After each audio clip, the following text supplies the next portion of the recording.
Chamonix Vallée Blanche is the most iconic ski run in Europe. With a claimed vertical drop of up to 9,000 feet, this French Alps run has made a name for itself as the longest lift-served ski descent in the world. But the Vallée Blanche is far from your typical ski run, and not only does it not technically exist within the bounds of a ski resort, but the descent is so dangerous that you need to hire a guide and bring specialized equipment to make your way down in one piece.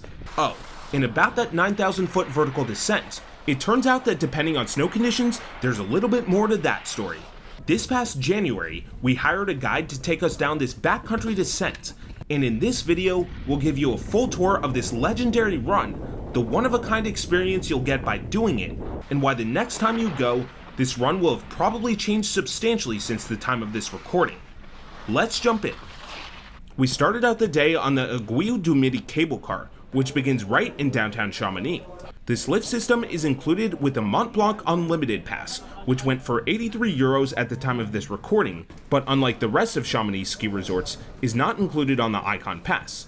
The Aiguille du Midi tram network consists of 2 lifts which combine to achieve an absolutely astounding 9,200 foot vertical rise, giving it the longest vertical ascent of any cable car system in the world. The second stage of the tram is nothing short of fascinating, involving a 5,000 foot vertical ascent without any supporting towers, and at times spanning thousands of feet above the ground. On the surface, these trams are only intended to access a visitor center. Most of the people who go up the lift go right back down after checking out the panoramic viewing platform, which admittedly has some of the most incredible alpine views anywhere in Europe, and heading to the cafe for some French pastries and coffee, as well as some more incredible views of Chamonix. However, the unofficial access to the Vallée Blanche comes from the top of this lift network as well, with access coming through a tunnel and then an extremely narrow mountain ridge. The top of this path is extremely dangerous and involves some mountaineering.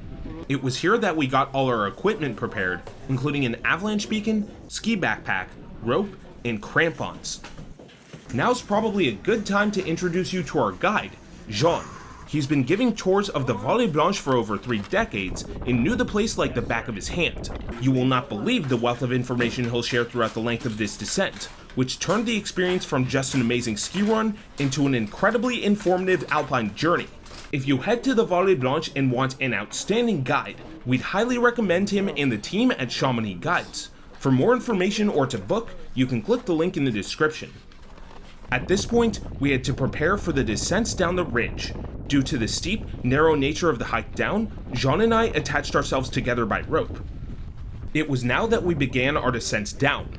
Jean led from the back, which would allow him to save me from falling if I slipped, and crucially, would save me from potentially piercing someone else with my crampon. When conditions allow, it is possible to avoid the hike and ski down the couloir you see to the right, but the snowpack was too thin to take that option on the day of this recording. Have you ever skied down that? Well, something like this, yes, sometimes. But not today. Not today. You might notice that 3 mountaineers to our left are choosing a slightly more straight path than the rest of us and walking down the ridge backwards. Jean mentions that this is extremely poor practice and incredibly dangerous. Not only can these folks not see the steps directly beneath them, but if one of them were to slip, there would be a high likelihood that their crampons would pierce the person directly below them. Take a look at the guy in the blue jacket. If he were to lose his step, his crampon would pierce his buddy right in the chest. This could even result in a cascading effect of multiple people colliding into one another. And since everyone is wearing weapon-grade crampons on their feet, the whole situation could turn into a profound disaster. So, in other words, when you're doing this descent, facing forward and carefully watching where you step are must-dos for a safe experience. The hike down lasted for about 300 feet and ended with an incredible view of Aiguille Verte, which is the 5th highest mountain in the Chamonix Valley area. At this point, it was time to take off our hiking gear and switch into skis. Good job. Thank you. We just finished that descent down that staircase, took off the crampons and put the skis on, and we are beginning the descent. So this is where the world's longest run officially starts, and it looks pretty easy at a first glance. Follow my track. From now and during 18 kilometers, we are skiing on the glacier. Here we have crevasse everywhere. We cannot see the crevasse because we are skiing on snow bridge. Okay? so we expect the snow breeze strong enough Yeah. supporting our body, Uh-huh. but we never know. So as Jean mentioned, for the vast majority of this run, we'll be skiing down a rapidly changing glacier with hidden crevasses that aren't immediately visible. If you end up in the wrong place, you could end up falling in. You might notice we're skiing pretty cautiously down what looks like an intermediate or maybe advanced level trail. The nature of the potential crevasses around us is why. But while this first part of the line involved much more cautious skiing than one might be used to, we got an absolutely incredible view of the Aiguille du Midi backside. We then continued our way down the ice bridge, and it was only a bit further down from here that we got our first sense of just how much the glacier on which the Vallée Blanche sits has changed over the past few decades. You see this hut? Uh-huh. We have finished the construction in 1991. The glacier was at the bottom of the wood. Oh my God. So as Jean explained, during the winter, the glacier builds up a multi-meter snow base, just as a typical high alpine environment would. But during the summer, the glacier is a lot more impacted by the sun's rays, which melts the snow and transforms its composition. The new layer of snow each year also puts pressure on the glacier, and combined with gravity, gradually slides it down the valley. According to Jean, glaciers like this one are sometimes moving more than 20 centimeters or 8 inches a day. You might start to notice the wind lips around this part of the descent. This part of the valley is home to stunning views, but it's also incredibly exposed. So not only are crevasses an issue, but you also have to watch out for crusty and rapidly changing snow conditions, which can make it even harder to pinpoint these weaker areas of the glacier. Conditions on the day we visited were somewhat below average, and this will continue to become more obvious as we get further down. It was also around this point that the Vallée Blanche had its first split in the route, and we took a slightly different path than most of the others on the glacier. So, Jean, can you explain to me the difference between this route and that one down there? That one is a regular one, the more easy way. So this is the harder of the two routes in this part of the descent. It's not exactly the steepest area in the world, but it's definitely advanced in nature, and combined with the hidden crevasses, requires the same precision we saw in earlier parts of the run. The nice thing about this part of the run, it had the best quality snow of the entire descent, and there were turns that weren't tracked, even though it hadn't snowed in over a week. But while the snow was excellent, we still couldn't let our guard down. And every time I make a turn, I check if there is no crevasse. If we are going too fast, not good. The skiers, you know, they turn always at the same spot. That makes the snow bridge thinner and thinner. You did that the day before, and today you have the hole. Yeah, so I think a rule of thumb when you're off-piste, like in a normal trail, is if you're following tracks, it's probably on the safer side, but here it's the opposite. It was at this point that Jean let me take a little bit of a free ride down at a slightly faster pace, but only if I followed his line. At this point, Jean explains that the Vallée Blanche glacier starts to get steep with lots of crevasses, meaning we had to take a very specific path to get down this next area. It's going quite steep, Uh-huh. and it broke off in many pieces. This is a nice fall. Yeah. So we have to escape the high fall going to the left side. After that, we have to cross right underneath the high fall. We are compelled to go right to traverse the high fall and to ski the other side. Got it. Yeah. So in other words, Jean has just explained that the steepness has turned this part of the glacier into an ice fall. We avoid it by starting on the left side of the glacier, and then after the first steep part, we traverse across the ice fall and end up on the right side. The area of the traverse will be one of the most dangerous parts of the entire descent. It was about here that we got to the point where we had to stay far to the left to avoid the ice fall, and as with the earlier parts of the glacier, crevasses were still a concern, but a look to the right showed just how massive these crevasses could get under the right circumstances. It was near the end of the steep section that Jean explained to me that we actually had an option to go in for a break. Yes, that's right. There's a public lodge to stop in at on a backcountry route. You would never find that in North America. You want to try to go to the hut? Yeah, I'm down. Let's do it. It turned out the hut was a popular stopping ground for Vallée Blanche tours, and we were far from the only visitors there that day. It also turned out that this was the second day of the entire winter this hut was open. This was also where we got our first view of the ice falls from the other side, showing how profoundly dangerous they really were. Right now it's busy. Yeah, I see that.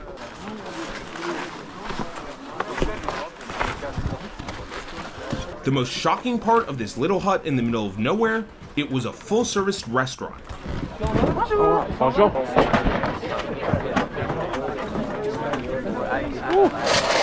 Okay, so this food's like in the middle of nowhere. So they have a bunch of pies and bread, it looks like.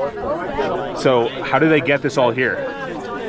They get the food with helicopter. Both Jean and I got a slice of pear and chocolate pie, which was absolutely delicious. But the hut offered actual meals as well, including pasta and quiche, and you could also pair your food with beer or wine. Also, there's no Wi-Fi, so you have to pay for everything in cash. After that hearty meal, it was time to get back on the route and traverse across the now quite obviously treacherous icefall. But before we even reached the traverse, we saw our first blatant crevasse out in the open. So that's a crevasse right there. Yeah? A very visible one. Yeah, a very visible one. That was the slope, few days. We say the glacier are working. That means every day, something is happening. In other words, the parts of the run we did earlier could open up into crevasses like you see here at any time. And with that, we started our way on the icefall traverse, but not before stopping to take a quick look back at the route we just came from. So that's why you have like so many skiers here. Like a lot of them are probably experts and they could ski faster, but they're choosing not to because they know the dangers of the glacier. Absolutely. And here, this is what we call the high fall. A glance up shows just how gigantic these chunks of ice really are. This can broken, at any moment. Wow. Jean was saying that any one of these ice chunks could break off at any time, meaning we were standing in perilous territory. Pay close attention to the skier in black who just appeared on the right. Jean is not a fan of him. This guy make a jump. A jump that means you have no control. If the landing is bad, it's finished. Right. It's typically, a skier. Skiers are not mountaineering people. If you want to learn about the mountain, you have to start from the bottom and you go to the summit. We never learn anything when we start from the top and we go down. You learn something when you go up. Yeah, like touring up. Like touring. Yeah, exactly. Yeah. At this point of the traverse, we entered a massive valley with extraordinary views in every direction. Wow. We have a nice view. This is so beautiful. Oh my God. Oh my God, this is insane. This is crazy. It was around this time when snow conditions started to become a lot more icy and the crevasses became much more prominent. The wide range of routes from earlier in the Vallée Blanche had deteriorated into what was essentially just one track down. By the time we got down here, the snow conditions had deteriorated from a nice packed powder to what was basically a hard pack. So I noticed it's gotten a lot more icy. It had indeed gotten a lot more icy. And speaking of ice, this was the closest we got to any of the ice falls. But as Jean was about to explain, the ice falls used to be much more prominent than they are today. In the past, all the glacier was covered by this kind of ice formation. But now only in few spots. This is why it gets the name of the Sea of Ice. It's because it looks like frozen wave a little bit. Got it. So it used to be more like this, but now it's flatter. Now it's flat. In the past, it was a field of crevasse. It was a glacier. And for maybe 300 meters, only one track. And people were sliding like this, all together. Wow. Okay, so now it's big and there's a lot of turns. It's big, it's quite easy. Wow. So it turns out that the section we just did used to be much more typical in upper sections of the Vallée Blanche. But due to the glacier receding, it's now much wider and easier to go down those steeper sections. As we got further down, it kept getting icier and bumpier. As per Jean, these ridges could have turned into crevasses at any time. You might also notice some mountainsides that look pretty bare and rocky near the bottom. More on that in a bit. In summertime, we have no snow at this level. Not possible to ski. So it's ice, so it is still ice. Yes. But it's just not snow. Underneath, not too far, maybe 20 centimeters below, it's full ice. Got it. So basically, this is still a glacier. We're still on a glacier. We are still on a glacier. But it is at the point where during the summer there's no snowpack on it. It's directly ice? It's a little bit more higher. So eventually this will all melt. Yeah, yes. When it's uncovered, you know, the change is very fast. Right. Got it. So, as Jean mentioned, the lack of a snow cover during the summer has had a profound impact on the size of the glacier in this area. In fact, the steep and rocky mountainsides we mentioned earlier were covered by glacier up until only the past few decades. The ice has receded every year, and as you'll see shortly, the rate of recession has only increased more and more in recent seasons. By the time we got down here, it started to get really rocky. You'll see what looked like mounds of rock-crusted ice protruding from the ground. And as Jean was about to explain, there's a reason for that.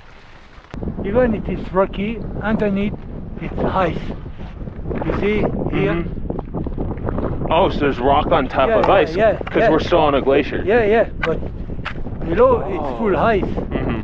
And in fact, this rock is a kind of protection also.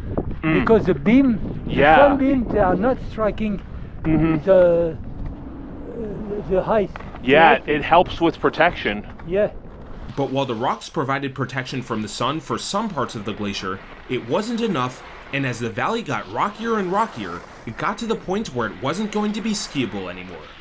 You see the people over there? Yeah. This is where we have to take the skis off. You might notice directly in front of us that there's what looks like a lift with a blue terminal. Well, it turns out that Chamonix was in the process of building a new gondola down to the valley when we were doing our descent, and by the time you're watching this, it's already open. But since the gondola was not open when we did our run, and since the lack of a snow cover meant we couldn't ski directly into Chamonix, we were in for a lengthy hike out. So from here, there's just not enough snow. We gotta hike like maybe an hour.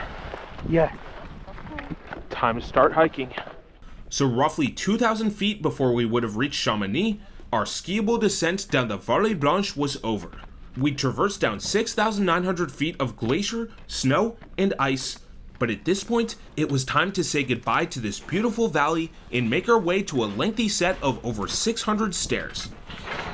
So this bridge we're on, what's the story behind this? Just to make sure you can't get stuck in that? Many people, tourists, thousands of people was used to visiting an ice cave, but now the ice cave disappeared. As Jean later explained, these stairs were designed not just for mountaineers to hike out of the Vallée Blanche, but also for tourists to climb down and see the valley. Every year, the Mont Blanc company has added new steps to account for the glacier's recession. Every few years they do this, they leave a plaque showing where the glacier existed at the time they installed the stairs. And viewing these plaques versus where the ground level is today paints a shocking story of just how fast the glacier is vanishing. Around 2/3 of the way up the hike, we came across a gondola that wasn't operating. This was the old lift that the gondola we saw earlier is replacing. When this gondola was installed in 1988, the base terminal was at the actual level of the glacier. It is nothing short of tragic to see just how far down the glacier has receded compared to back then. And only a few yards up from this gondola base terminal, you'll see where the glacier sat in 1920. This means that over the course of 36 years, the glacier receded over 10 times faster than it did in the previous 68 years. That is a profoundly concerning increase in its rate of contraction, and sadly, in the next 36 years, it's unclear whether this part of the glacier will even exist at all. And there's a wholly separate tragedy going on here too. Now that the new gondola is open, very few tourists and mountaineers will see these glacier level plaques, meaning that fewer folks will understand just how much and how quickly climate change is affecting skiing in the Chamonix region. The hike out was exhausting and took 54 minutes. But while we couldn't ski all the way back to town, we were greeted by a stunning cog railway and charming welcome center. You understand why when you are booking the secretary, they ask you if you are in good shape. Okay? Supervisé là. If you want, you can enjoy the scenery and have the food, and you have a bar and everything. Oh man, Huh? that's awesome. Wow. What was really surprising to me is just seeing how much the glacier's melted, like seeing all those signs. Oh, yeah. It's crazy. I decided to soak in the views for a little bit, so Jean and I parted ways here. John, thanks so much. Thanks for It coming. was something, but really appreciate all the guidance and everything. Thanks for coming. Of course, Yeah. of course. We'll do it again next year. Why not? And finally, I hopped on the cog railway, which winded through narrow mountain ridges for a half-hour ride back to Chamonix. So that was the Vallée Blanche, a descent that's arguably the most famous backcountry route in Europe. This run may not seem like more than a typical intermediate or advanced run for the majority of the descent, but the nature of the glacier-formed terrain ends up making it one of the most dangerous descents in the world one can access from a lift, and one you have to take surprisingly slow and possess a lot of technical touring skills to do safely. And while some will claim a 9,000-foot vertical drop, which would make it the longest lift-served skiable descent in the world, the nature of the bottom part of the valley means that for the last 2,000 feet, the terrain is not skiable unless conditions are excellent, and you have to take a train to get back into town. And finally, the glacier is receding so rapidly every year that it's only a matter of time before this area isn't skiable at all. Ultimately, the Vallée Blanche is a once-in-a-lifetime skiable experience, but there's only so long until it's gone forever.